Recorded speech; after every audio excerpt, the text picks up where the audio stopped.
You're trying to get into the tech industry and you feel like you're getting the same information over and over again. People tell you to take more boot camps, people tell you to build more projects, people also tell you to apply and keep applying everywhere. I feel like this video is for you.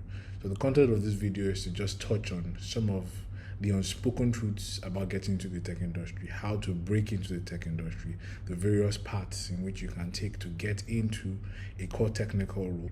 So if you feel like this video is for you, welcome, and let's dive right in. My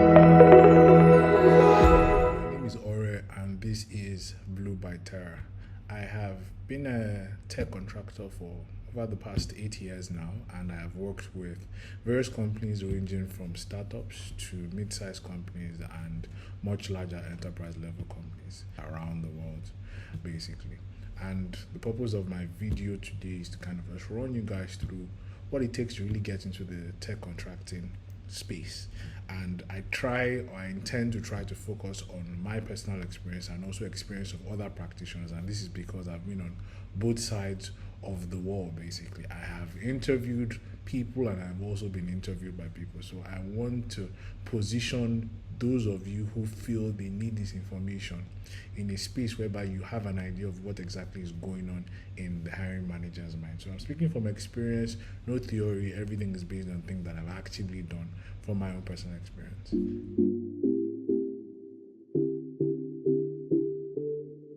So the first thing I see most people making a mistake about is when they say they want to get into the tech industry, they typically have an idea of coding, basically, right? And a lot of them don't understand that that is just one very small sector or section of the tech industry. The tech industry in and of itself is a wide umbrella that covers a lot of many different areas that may vary from cloud infrastructure to DevOps to platform engineering to software engineering to QA and testing to security, right? So it's a very wide array of things. So the number one thing you have to first understand is what area do you want to go into?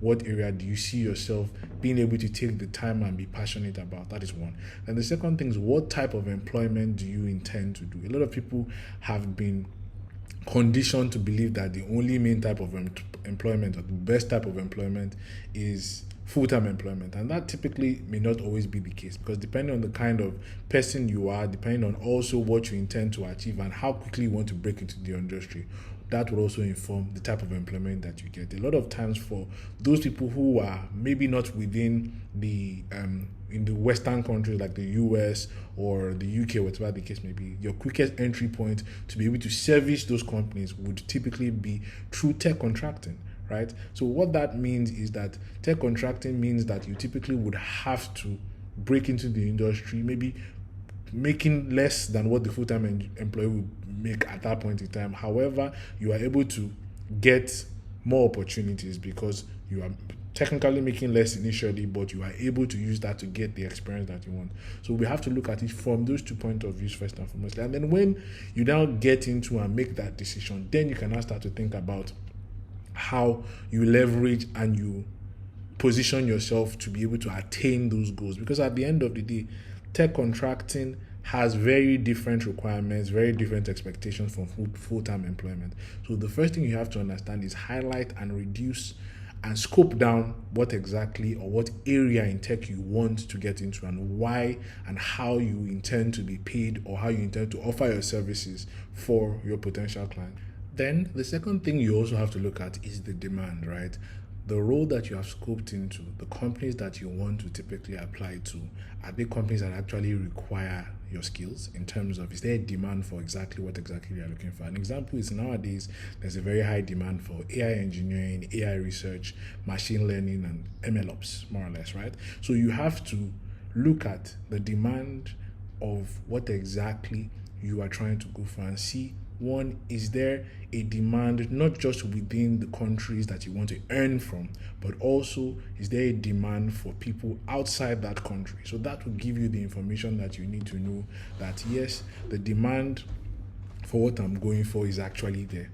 Then the second thing is also you have to look at the type of companies. There are different layers within the process. As a tech contractor, you most likely can get in by getting a role with a company that offers tech contracting services to companies based in the US, based in Germany, based in places along those lines. So that gives you the opportunity to work remotely, or gives you the opportunity to work with that company and they handle your move from wherever you are to their own base, right? So that is the second thing I feel like a lot of people get wrong. We do it just because we feel like, oh, that is what everybody is doing and there's a lot of popularity. But you have to look at it from the point of view of, is there an actual demand for the area that I'm trying to break into, and then what does the competition look like in different areas? So there are traditional product companies that hire in-house, while at the same time there are also contracting services companies that hire engineers that offer services to their clients, right? And then there are also shops, traditional digital marketing shops that are also looking for engineers to help them manage their infrastructure, right? So you have to properly scope and look at things critically, more or less, before you then determine to say, yes, this is what exactly things look like. So I'll be honest about something that it took a while for me to realize about hiring managers, even as someone who's been in the industry for a while.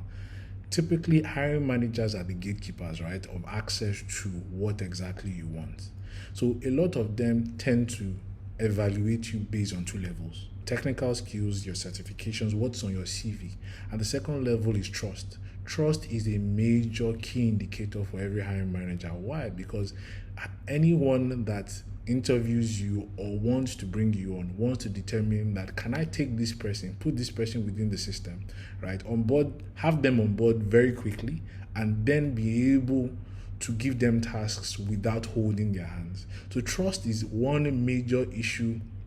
Well, I wouldn't even call it an issue. I would say it's one major criteria that must be established before you can get into that space, basically, right? And how do you do that? You do that by showing how you talk about your projects, how you talk about what you've done, the confidence you have in speaking about what you've done, and also the confidence you have in speaking about what you haven't done, and being able to ensure that you are able to highlight to them and let them know that even what you don't know, you have a plan to actually get that information. So just to kind of highlight the points, a lot of hiring managers, looking at it critically, have to determine, are you technically good enough? That is one.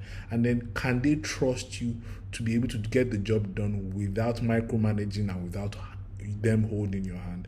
So my point is, at the end of the day, that in interviews and when preparing for interviews, one aspect or one side of the coin is the technical presentation, and the second side is your communication skills and your ability to be able to determine when you are not able to do something and learning to speak up during that period. So those are like the things that a typical hiring manager wants to see in you and will allow you and give you the opportunity when you get the interviews. And I'll be honest, this is something that I've seen has killed like a lot of junior engineers or junior aspirants that who want to be engineers, who may not have so much of the experience, but at the same time they have some of the technical skills and they are quite good technically because they've learned a lot of the theory. The reality is that a lot of hiring managers and people who I have personally interviewed have kind of been let down because they have the technical skills, but when it comes to the actual communication aspect of things, being able to articulate what exactly you want to say in a critical manner, and also identifying, because the reality is I also want to know where your weaknesses are as much as your strengths, right? I know sometimes it can be counterproductive, but the reality is if you're able to portray it in such a way where you know your strengths and at the same time you're able to clearly indicate that this is where I'm weak at and this is my plan to get from my weakness to build it up to a strength, then I'm more likely to trust you and give you a chance to see what you can do in a real world scenario, basically. So a lot of junior engineers, because they do not have practical experience, they tend to always be concerned that their weaknesses are a bad thing. And that may not necessarily be true. It all depends on your framing, more or less. So an example is if, for example, you're a junior engineer and I ask you a question as the hiring manager about a concept that you do not understand, you've never heard of, right? The worst thing, in my opinion, you can do is lie about it, because at the end of the day, I have the experience and I can tell when you do not know about it. And the second worst thing is to not have an answer at all, right?